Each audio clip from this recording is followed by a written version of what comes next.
Yo, what's going on, guys? Achilles here, and today we have a special video for you guys. We're actually doing a dual commentary with my one of my good buddies, Zach here. You may have seen him in a couple of my videos, and here he is.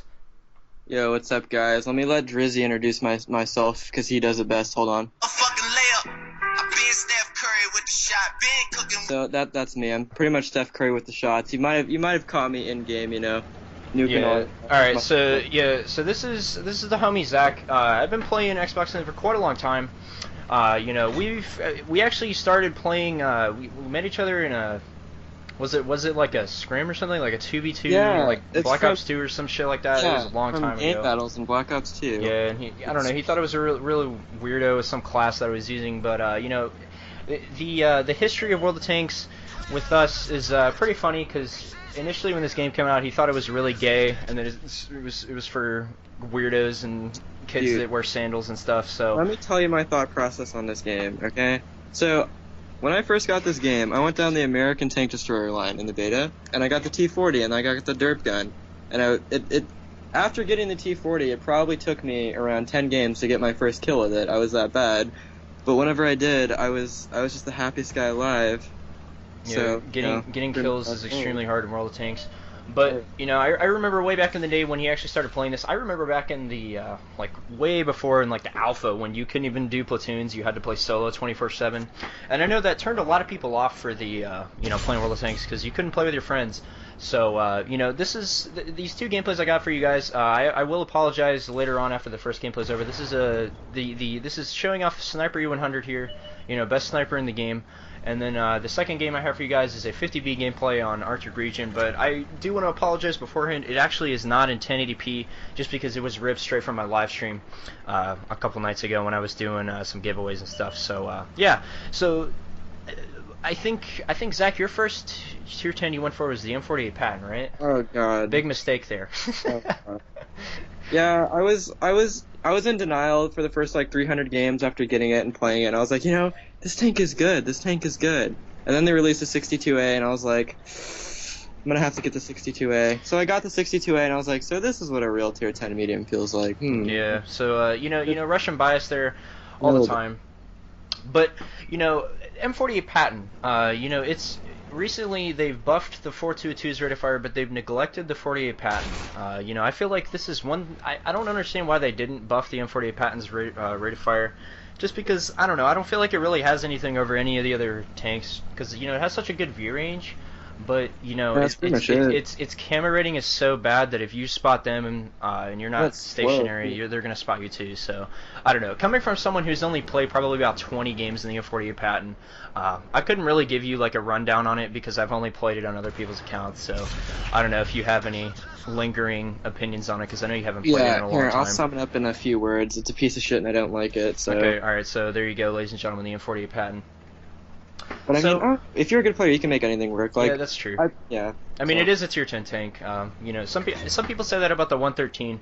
I was really hesitant to get it in at first, but in the right hands, I feel like any tier 10 tank can be useful. Well, I mean, it should be useful because it is a tier 10 tank.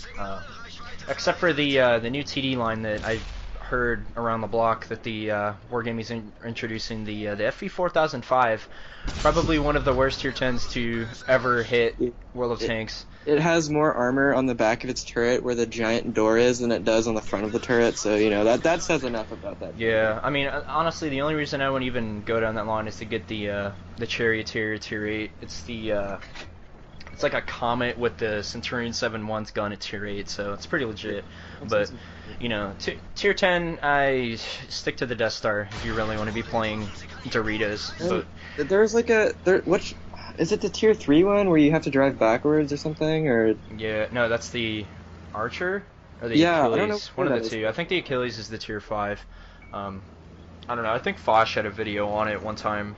I don't know. I haven't watched it, but I think he was talking about how it drives faster backwards, and that's it. That's all you need to know. His comments on the line, on his "Is it worth the grind" video, he was like, "So I'll sum it up. You have to drive one of the tanks backwards to go faster than you drive forwards." That's my comment. I was like, "Yep, all right."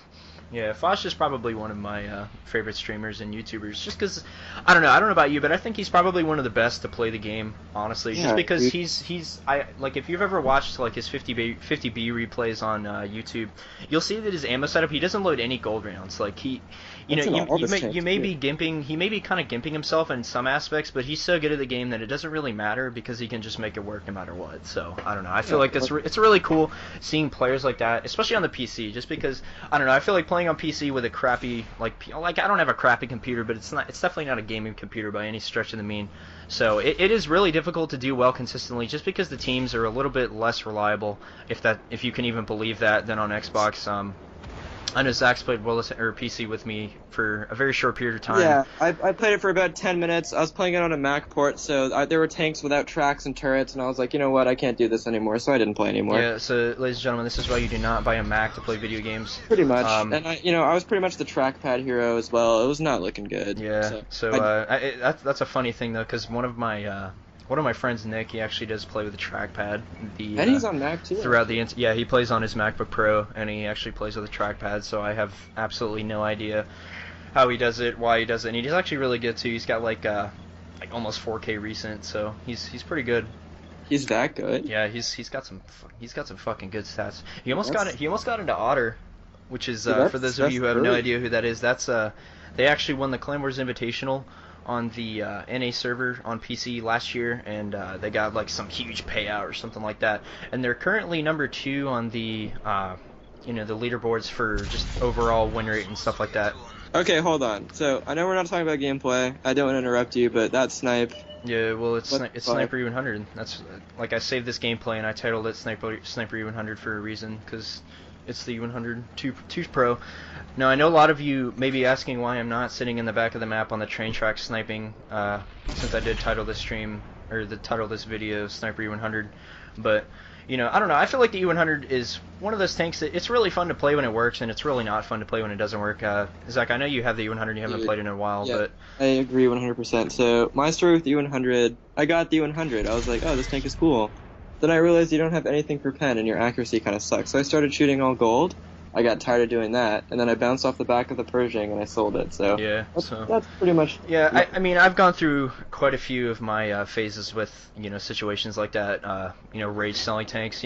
Recently I just did it with the Bat Chat for some reason. I don't know. I was trying to do that. I think it was that medium tank mission to get I think you had to win 10 battles, do 20k, or get like 10 kills and then to have 20,000 XP overall. Yeah. So I don't know. I really just wasn't in the mood to play the Bat Chat, and I was just getting pissed off. So I ended up actually buying the 113 back, and that's what I used to make my videos, or my video I think 2 days ago. So I don't know. The E100 on Prokhorovka, this is probably one of the most frustrating maps you can see pop up when you're in some huge German box tank thing. Oh, especially when there's RD. I saw you got hit for like 1200 earlier. Yeah, I think to get your radio and your radio man. Yeah, I think he killed my gunner or some shit like that. But pro textures here. I actually don't know who I was playing with on this game. I wrote Cobra right there in the M48 patent. So, as you guys know, I am actually leaving for college in probably about the 22nd. So in 4 days here, 4 or 5 days here. Pro math. And actually, Zach is in college as well. He actually goes to... I actually don't know where you go to school. So what's the official name? Go to a really small private school in Southern California. Occidental College. It's near LA. It's, it's a good school. I'm personally when I was looking for schools, I always would prefer to go to a smaller private school. So, you have smaller class sizes and it's like more like of a personal experience or whatever. But you do miss out on some of the big school things, like having a decent football team and stuff like that. Yeah, but you'll always find stuff. And it's funny because we're actually on polar opposites of the spectrum. He goes to a really small private school, like you mentioned, and I go to the second largest university in terms of populace in the entire nation. It's actually second behind Arizona State, which is known for its hot chicks and huge parties and shit. So. All I'm saying is, I would if there were 300 people in my class, I would not go to that class one fucking time the whole semester. So, that's all I'm saying. Yeah, I mean, honestly, from what I hear, when I went to orientation, I think like a month and a half, 2 months ago, the general synopsis is that your entry level freshman classes to get your AA and shit, you only have to get I think the class size is large for the remedial classes, like just I don't have no idea. Oh, never mind, that was a heat round. But yeah, Illuminati confirmed. But I think it's only large class size for standard like algebra, college algebra, and standard English and stuff like that. But from what they told me, the class sizes do get really small when you actually do get into stuff with your major. Generally the smaller they'll be. Yeah, But so the general ed classes are going to be pretty hilarious. So yeah. So how do you like living in California? Because I know I've been there a couple times in my life. I used to go to San Francisco. I've been to Alcatraz and all that stuff. It's a really cool place. I love to live there, but I don't want my house getting destroyed by a fucking earthquake.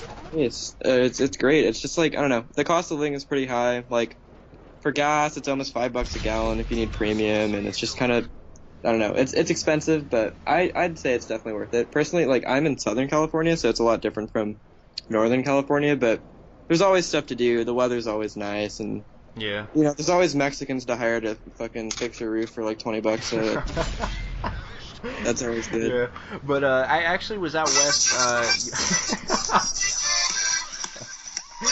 Alright, yeah, that's funny.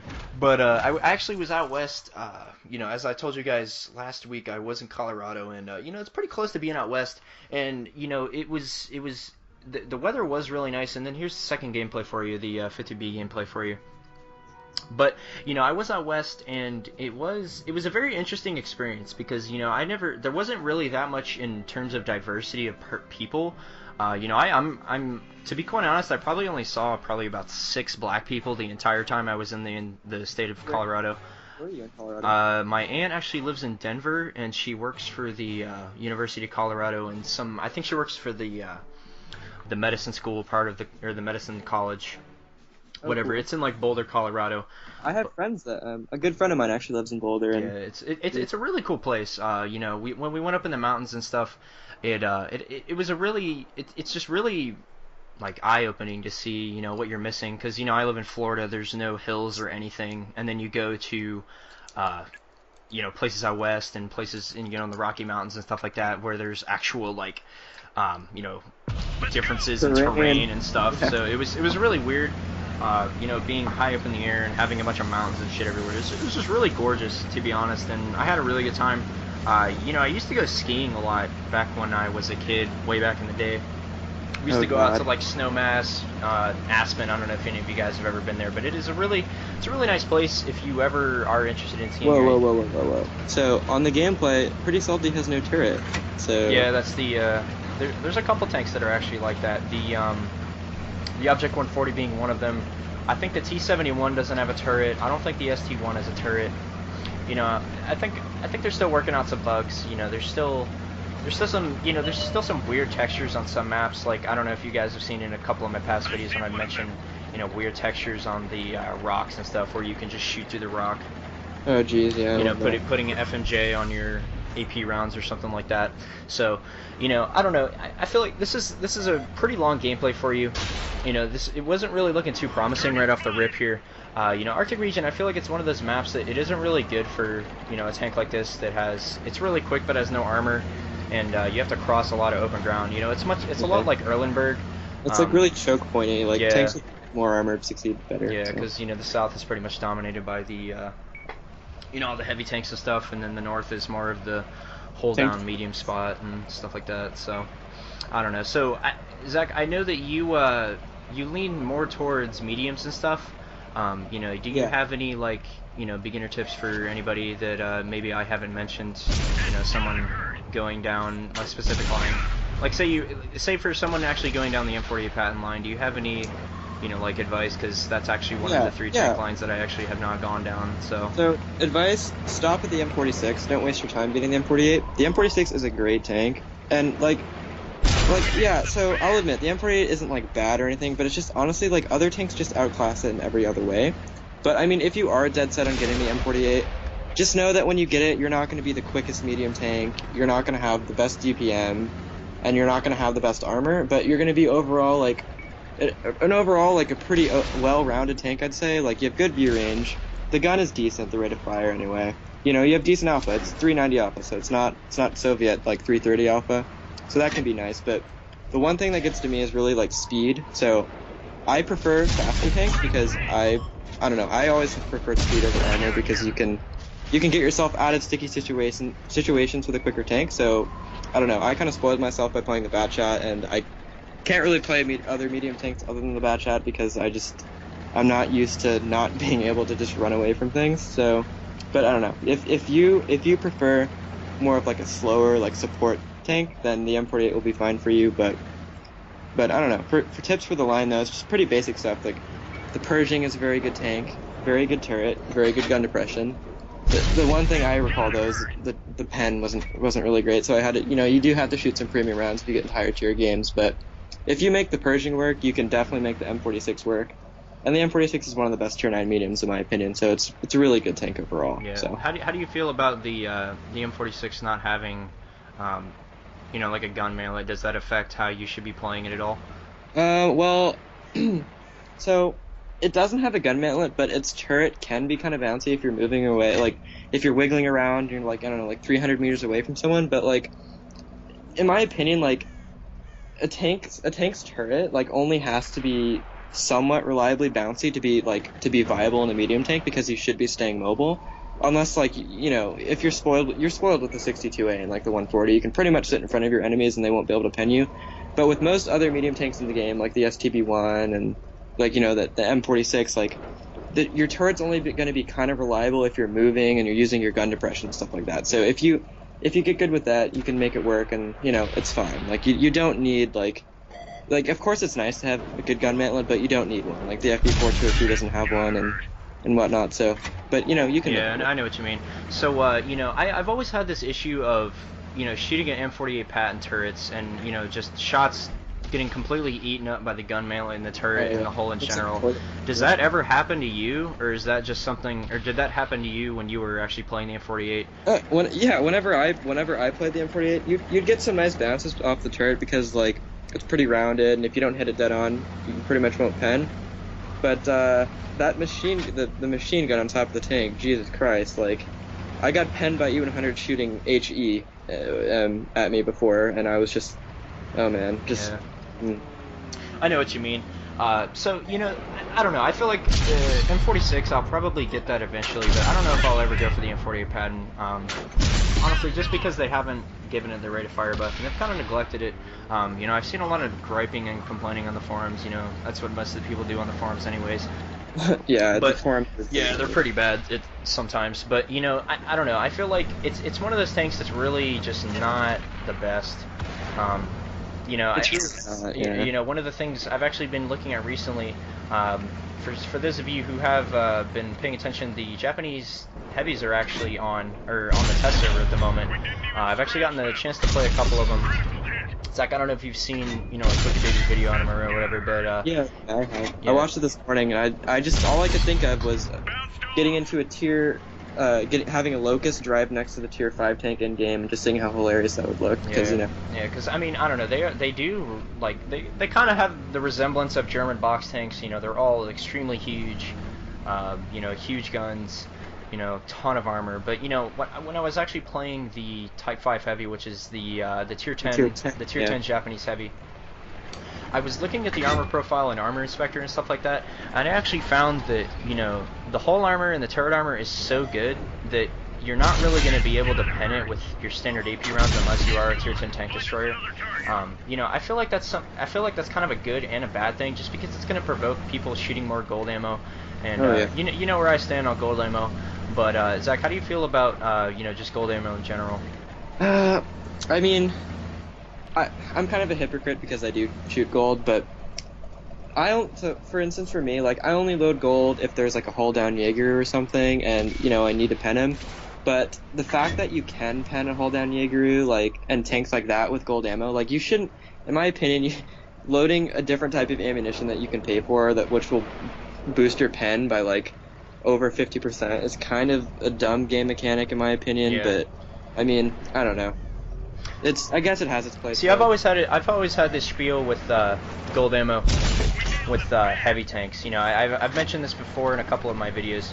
Yeah, it just makes their armor null. Yeah, it really does kind of devalue the concept of armor. Say if you are playing, if any of you guys watched my 113 review a long time ago, I actually mentioned that if they are shooting gold ammo at you, your upper plate is actually pretty much rendered useless. You can't really do much against it either. Like you can't fight it. With some tanks like the E100, you can angle your turret, but if it's a tier 10 TD shooting gold at you for some reason, you can't angle your turret. They can just go right through no matter what. I feel like that's something that needs to be addressed, but it's not like a game-breaking kind of thing. It can be dealt with by just not exposing yourself at all, but sometimes it's just really hard. Sometimes it's just really hard to do that, like on that Pro Kravka map. Say they have you surrounded, like what are you supposed to do? You can't really do much. I don't know. I feel like gold ammo has its place, but I feel like it shouldn't be as easily as accessible as it is. I feel like there should be a limit that you could load. Yeah, or a cap on or like a nerf on the alpha, so you don't do as much damage upon 10 as you would do. I mean, I don't know. We could talk about loopholes and stuff like this all day, but it stood the test of time. It's been here for quite a long time. I don't really think they're going to change anything about it anytime soon, so I guess we just got to suck it up and deal with it. Now, artillery, on the other hand, it's one of those things that I haven't really, actually delved into in what I think about it. I feel like this is a really controversial topic that some people, feel really, like, I don't know why you could feel controversial about it, just because, if you look at it from an objective standpoint, it really just is not balanced. I've actually, one of our friends, Predator, XXIX, I don't know if you guys have seen him on the forums or anything like that, but he's been playing Armored Warfare a lot.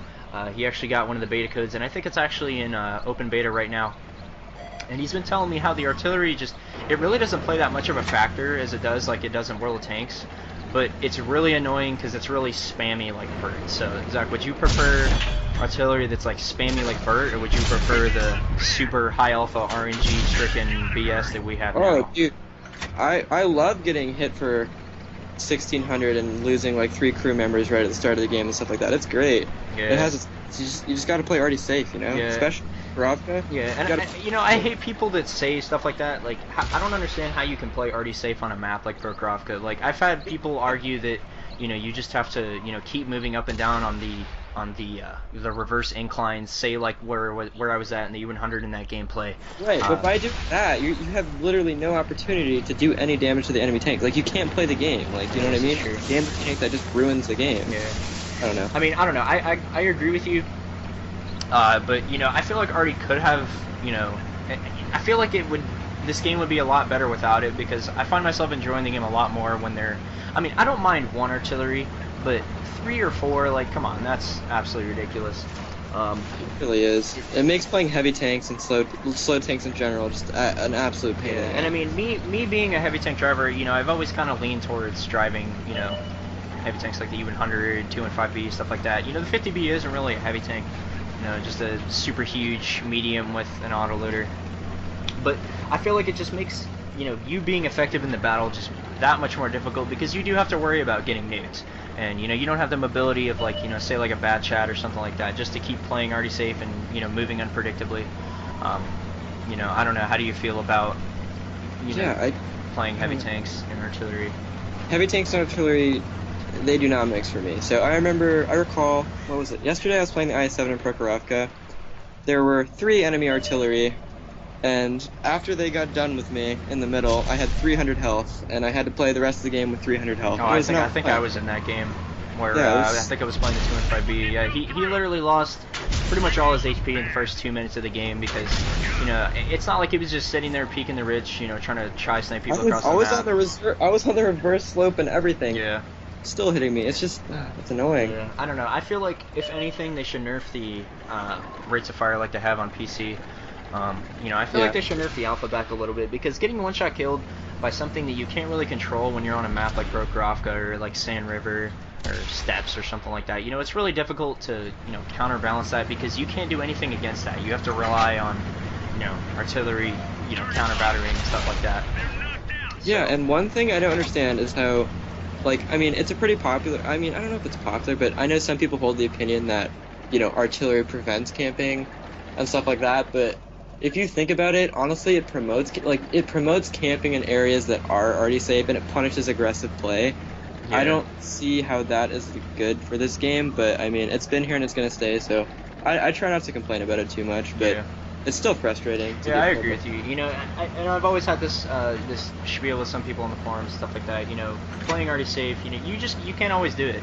And you know, like you just said, you know, some maps, you know, people tend to play more passively when there are more already on the team or on the other team because you don't want to move. You don't want to get caught out in the open because you know there's going to be, if you're the only one spotted, you're going to have 3 or 4 each other shooting at you. So, you know, it's just, I don't know. I feel like it's one of those factors. It's kind of like the buff trigger. It's extremely difficult to balance, but since they've already introduced it into the game, it's going to be really hard to balance. So, Yeah, I don't know. I don't know what We'll they're see in the thinking. future. But, you know, these 2 games are wrapping up here, guys. You know, let me know if you guys want us to do more dual comms like this. You know, see, pretty nice 50B game for you right there. But you know, this is, I feel like we can do some more dual comms if you guys want. Just let me know in the comment section below. You know, Zach's always he's been asking me to do these for quite a while. But that's pretty much it for this video. You know, Zach, I'm gonna let you you know, say your little outro here. I don't know what you have to say. Yeah, okay, check out my YouTube channel for M60 codes, and pretty much just, you know, just take it easy out there, guys. So Yeah, all right. So that's pretty keep much it for painting. this video, guys. But you know, I will be trying to put maybe 1 or 2 more videos out for you guys. But that's pretty much it for this video, guys. And this has been Achilles, and I will catch you guys later.